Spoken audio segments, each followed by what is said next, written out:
Jesu wangu mudiwa, ndinouya kulemi, mananda andibata, chiripo cha mpupuri, ndiwige muponesi, rakara kwa nyarara, muno nditungamira, kumushawe kudenga, ndimwi chidziwiriro, hakuchina chechimwe, musandisiyendega, tenzi mundibatsire, ndosimbira kulemi, rubatsiro zverangu, mundifukidze ini, nemapapiro enyu, ndimwi Kristu ndinoda, zvese zvomunondipa, simudza vaputsika, rapanyi vanorwara, zita renyu royera, ini ndega ndashata, ndazara nezvitema, mazara nginemutsa, kunemutsa kunemwi, wekuchenesa ini, rega uzondirapa, moyo wangu mukati, zvetsimbere upenyu, pinda mumoyo wangu, rirambe chiwerera, kuzondipa upenyu, zvetsimbere upenyu, pinda mumoyo wangu, rirambe chiwerera, kuzondipa upenyu.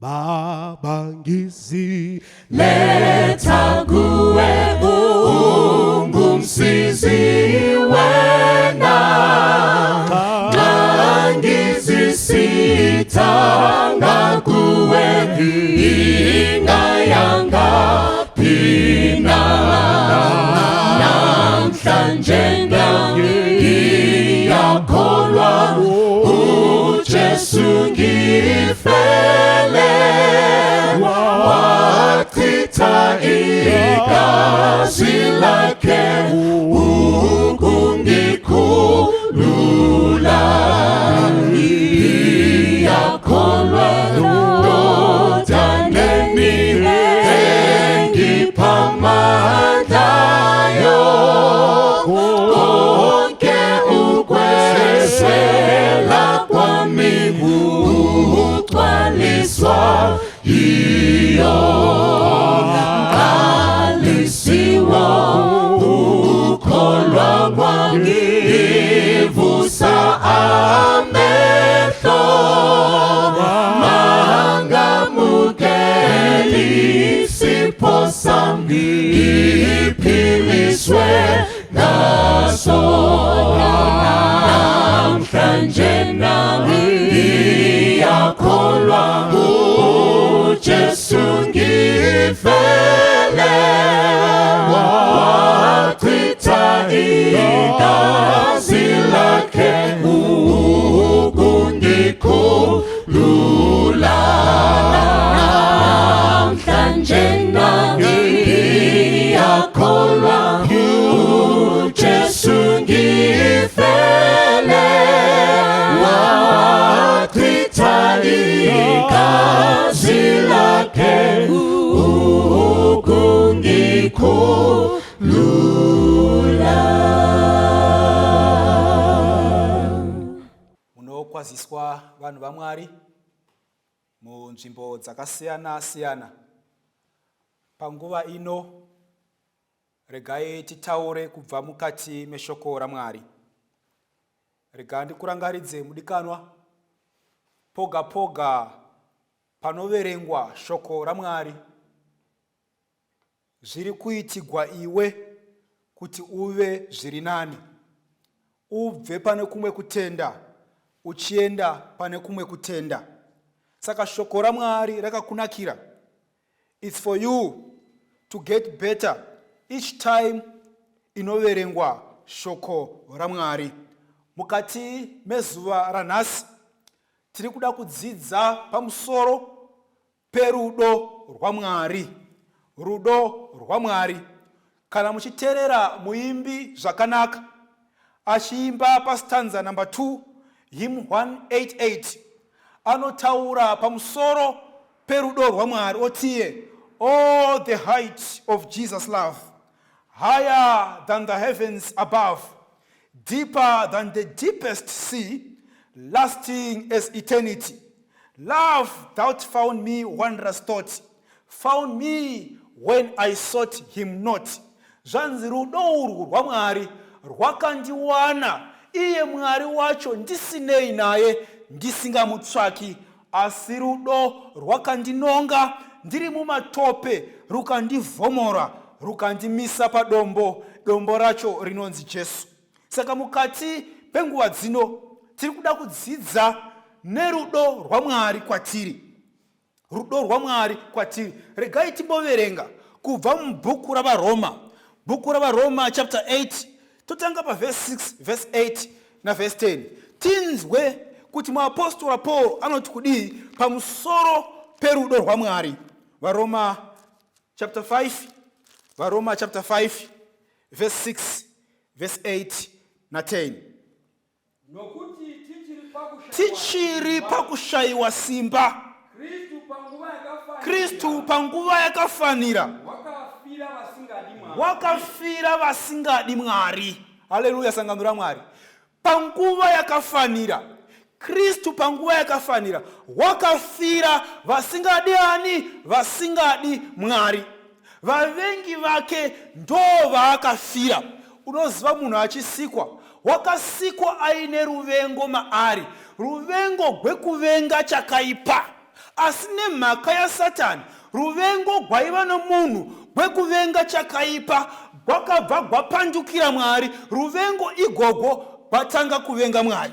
Munhu ari muvengi waMwari, Bhaibheri rinotiro Kristu panguva yakafanira wakauya panyika akafira avo vakanga vasingadi Mwari, ndo vaakafira. Regai tinzwe pa verse ya 8. Verse 8. Asi Mwari unoratidza rudo rwake kwatiri. Yes. Pakuti Kristu wakatifira tichiri vatadzi. Tichiri vatadzi Kristu wakatifira. Rega ndikuudze mudikamwa kuti rudo rwaMwari rwakakura, harugoni kukombeiwa any kind of love yatinogona kuwana panyika. Rudo rwaMwari rwakakura. Rudo rwake harusundwi nechaari kuuya kuzovinga. Halo, sangano raMwari. Chaari kuvinga hachimudi, chakasviba, chine ruvengo naye, asi Mwari unouya kuzoshanyira ichocho nekufira ichocho chakanga chisingadi Mwari. Tiri tose here vanhu vaMwari. His love is not influenced by the moral worth of the object. Munhu pachake uchimuverenga mubhuku raIsaiah chapter 40 kunonzi munhu pamberi paMwari wakaita sedonhwe. Muripo sedonhwe remvura mubhaketi, seguruva shomanene kana richinge raiswa pachiyero. Saka ndiri kuti kudii kwauri mudikanwa, rudo rwaMwari watinotaura pamusoro pezvake harusundwi, muripo here, nekukura kwechunhu chaari kuuya kuzofira, asi nemhaka yezvaakaisa mumunhu denga rakaburuka rikavuya kuzofira. Bhaibheri rotiro John chapter 3, nokuti Mwari wakada nyika nokudaro kuti wakatuma mwanakomana wake umwe oga kuti ani nani anotenda maari ave neupenyu husingaperi. Ndiri kutaura pamusoro perudo rwaMwari. Rega ndikuudze mudikanwa pachena kuti zvakanga zvisiri nyore zvachose kuti Mwari vadzikinure munhu.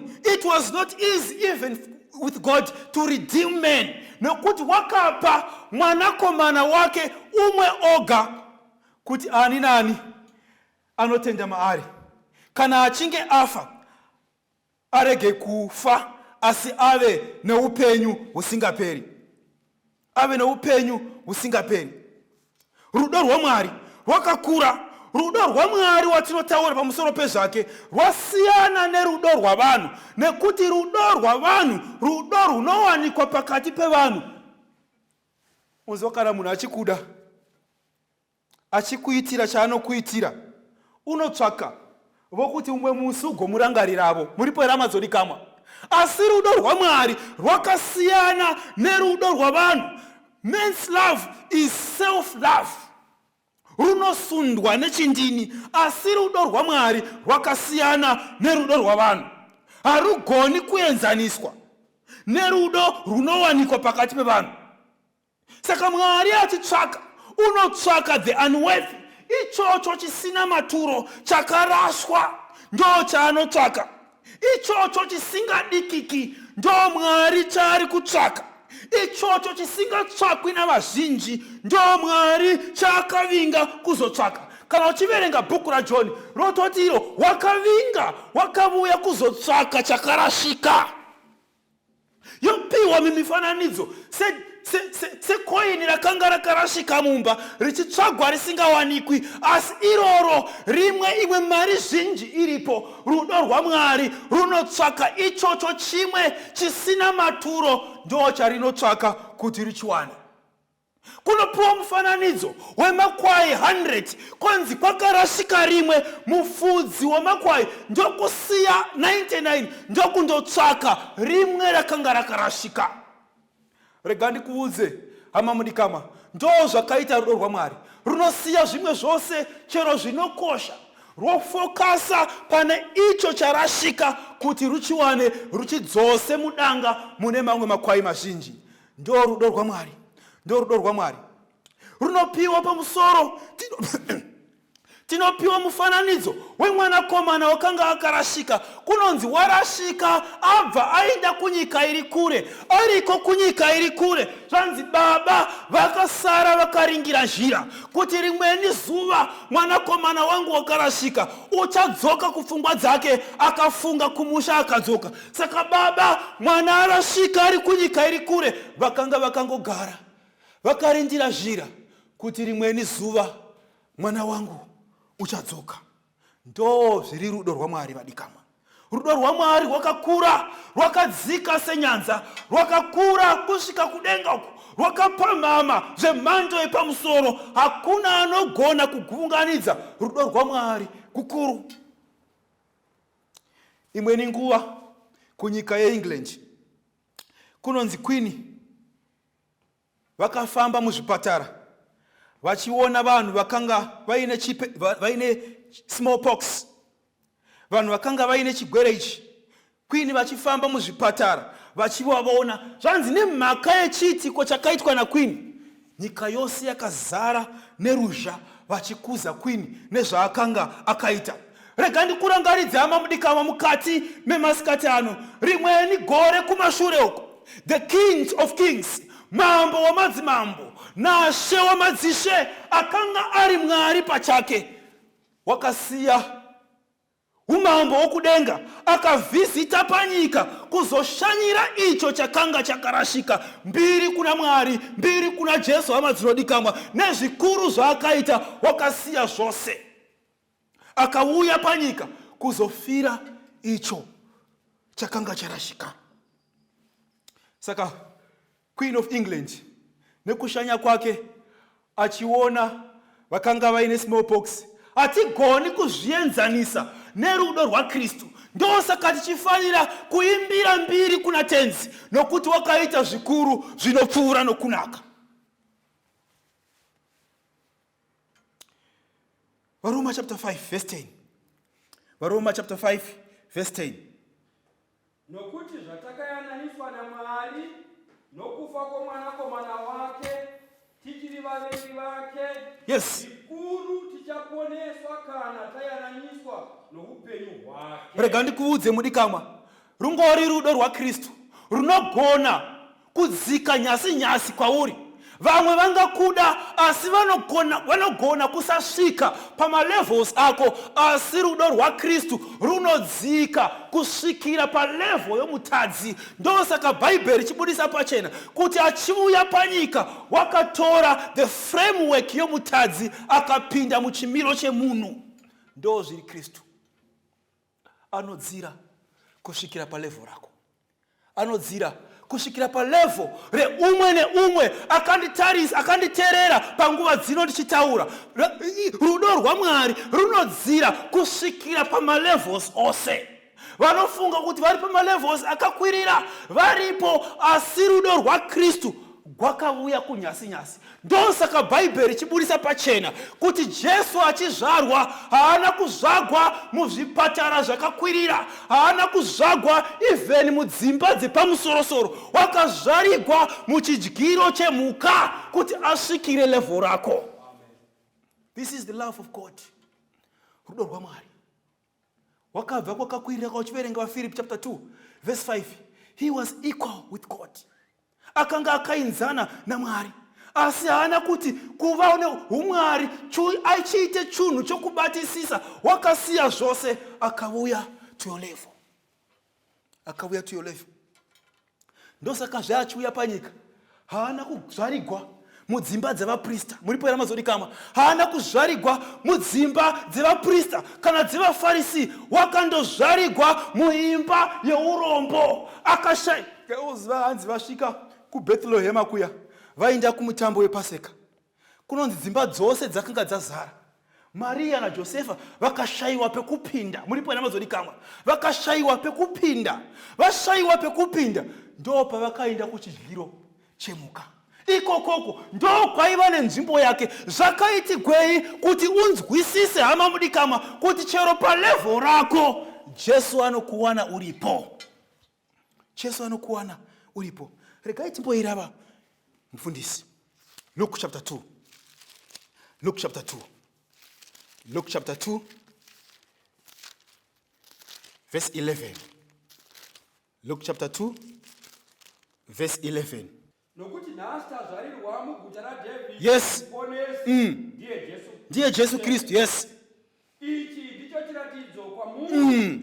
Muchandowana rushiye Wakaputirwa nemicheka. Yes.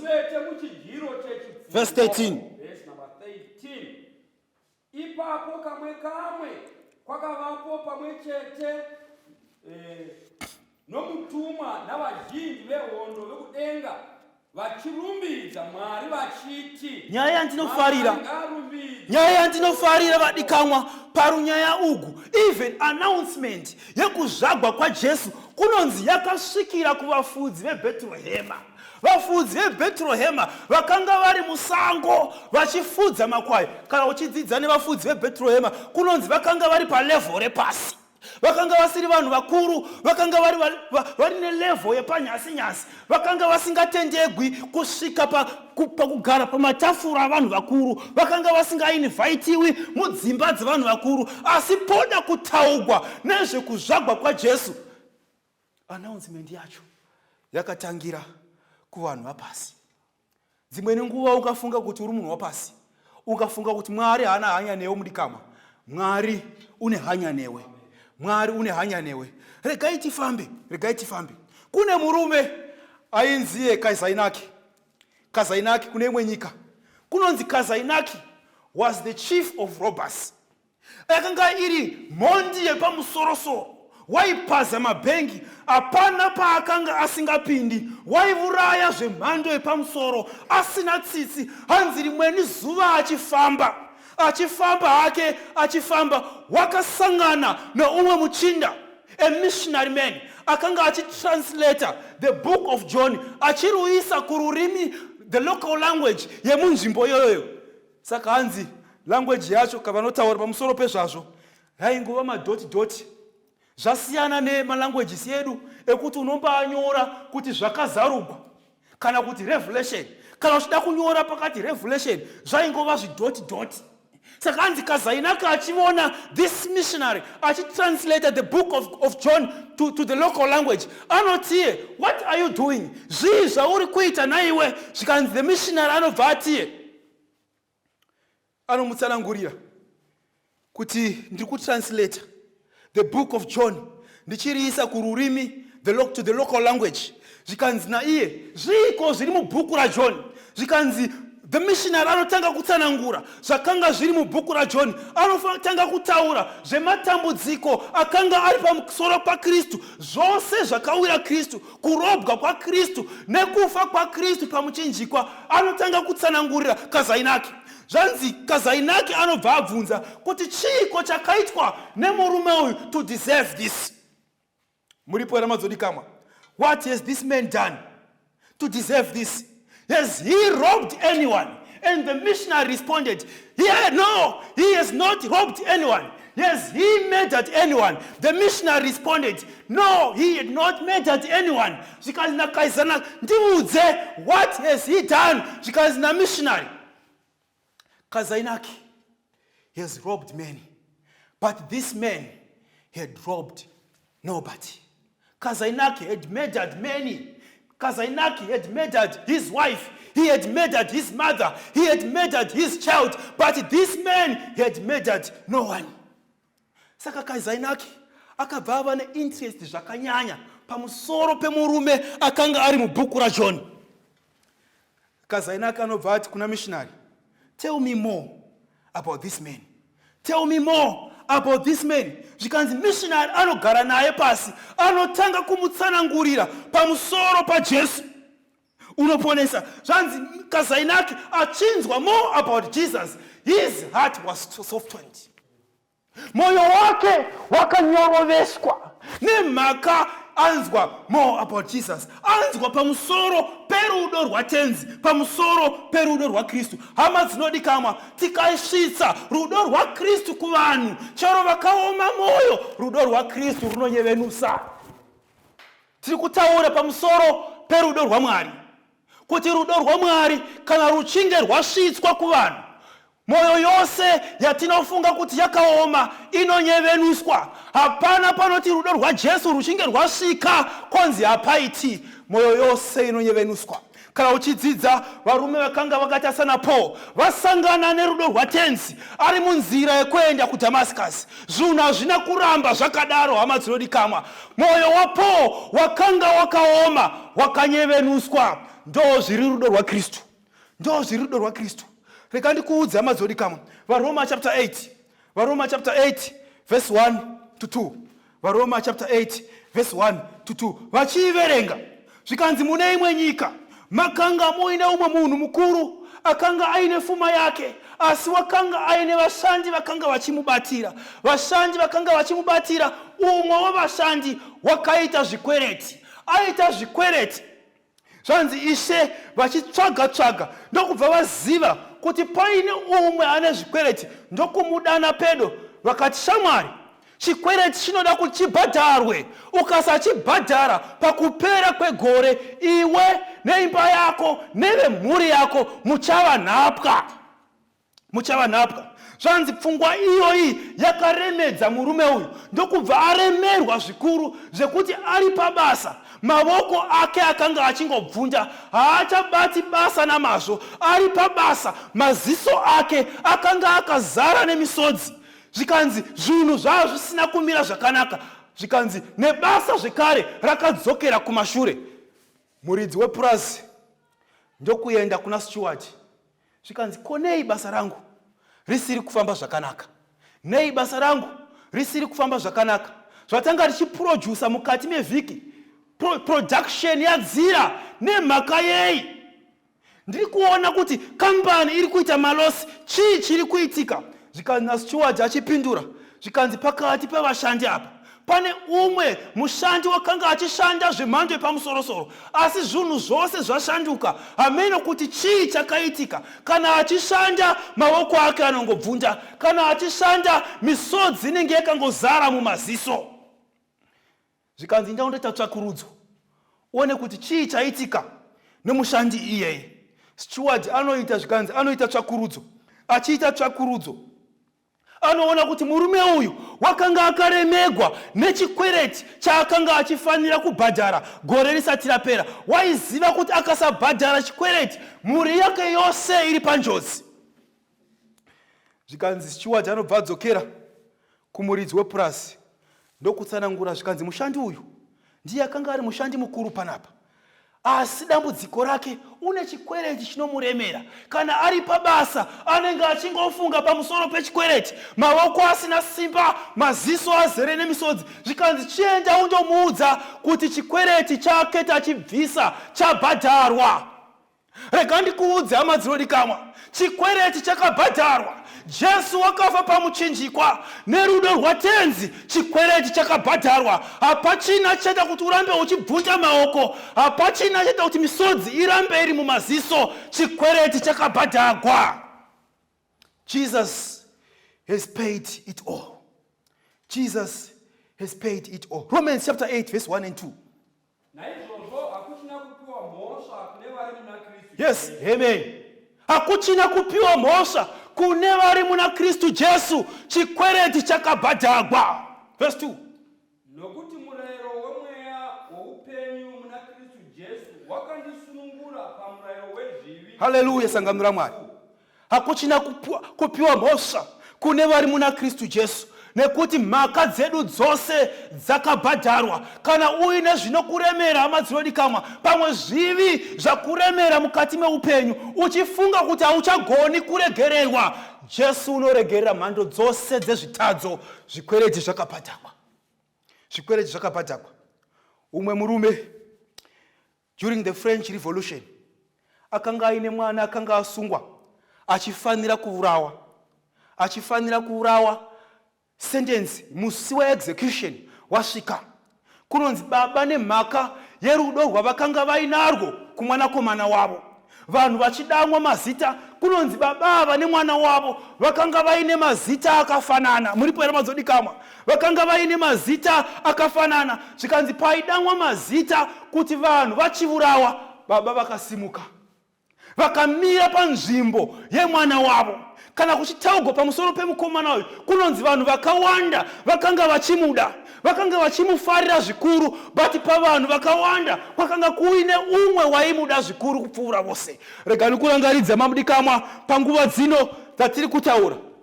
Ungafunga kuti vanhu vanokuda, but let me remind you, there is someone who loves you more than the rest. Kune umwe anokuda kupfuura vamwe vose. Ungafunga kuti mai vako na baba vako vanokuda, hongu vanokuda, asi kune umwe unokuda kupfuura vamwe vose. Saka kunonzi baba ava vakasvika vakamira pachinzvimbo chemwana wavo, vakaurawa pachinzvimbo chemwana wavo. This is the love of God I am talking about. Handisi kutaura nezverudo rwavanhu, ndiri kutaura pamusoro perudo rwaMwari. Rwakakura kusvikira kudenga uko, rwakadzika senyanza, rwakapamhama. Rudo rwatenzi, rudo rwaMwari rwakakura, hama dzodikamwa. Rudo rwaMwari rwakakura. Vamwe mai vachibva kuchitendero zvavo, zvanzi vagwara vanotungamirirwa neumwe mumishinari. Zvikanzi vachitungamirirwa kuchechi, pavakanga vachienda kuchechi vasiya zvimwe zvimwari zvavakanga vachinamata. Kunonzi vanhu vakavabvunza kuti kwamuri kubva uko hakuna here Mwari anogona kukura pai pakurwara kwenyuko, anogona kukugadzirirai dambudziko renyu? Mai ava ndinoda mhinduro yavanopindura. Vanoti ivo kuzvimwari zvose izvozvo nezvose zvandakanga ndichinamata, hakuna kana chimwe chakandifira. Rega ndikurangaridze mudikamwa, there is someone who died for you. There is someone who died for you. Jesus died for you. Nemhaka yerudo rwaakanga ainarwo pamusoro pako, he sacrificed zvose and he came down to your level. Akaenda akarembera parufu rwepamuchinjikwa nokuda kwako. Ndiri kutaura pamusoro perudo rwaMwari. Hama dzodikamwa, kana Mwari atida nemhando yerudo rwakadai, we must respond. Haungarambi wakaoma moyo nerudo rwatakaitigwa naMwari bakakura zvakadai. You must respond. You must respond to the love of God. You must respond to the love of God. Ndo rudo rwaMwari. Ndo rudo rwaMwari rwandiri kutaura nezvako. Ndoda kunamata panguva dzino. Ndoda kunamata nemunhu anotiye hama dzodikamwa. Handina kumbofunga kuti rudo rwaMwari rwakadzika zvakadaro. Handina kumbofunga pamusoro pezverudo rwaMwari mukati meupenyu hwangu. Asi mukati mezuva ranhasi ndasangana nepari kutaurwa zverudo rwaMwari. I want to respond to the love of God. Kana uripo, anoti here, I just want to respond to the love of God. Tidakuva nenguva yekunamata tose. Tidakuva nenguva yekunamata tose. Ngati na matei. Baba vedu vari kudenga tinomutendai panguva dzino nemhaka yenyasha dzenyu dzinopfuura nokunaka nerudo rwenyu rwatisingagoni kutsanangura namarimi avanhu, rusingagoni kunyorwa even neingi yemhando ipi yepasi rino. Rudo rukuru, chero ngirozi chaidzo dziri kuda kunyatsonzvera nezverudo urwu rwamakatiitira, rwamakaitira vagari vepanyika pano pose. Makatida nemhando yerudo rukuru. Nhasi tasimudza mavoko edu. We want to respond to your love. We want to respond to your love. Chitibetserai Mwari, tanzwa zverudo rwakakura zvakadai. Tibetserei. Tibetserei to respond. Betserai mai avo. Betserai baba avo. Betserai mukomana uyu. Betserai musikana uyu to respond to your love. This is our prayer in Jesus' name. Amen. Tinoda zita la Yesu kukuna amwese rino zawe kune rino zawe pasi zita rake rino kunda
See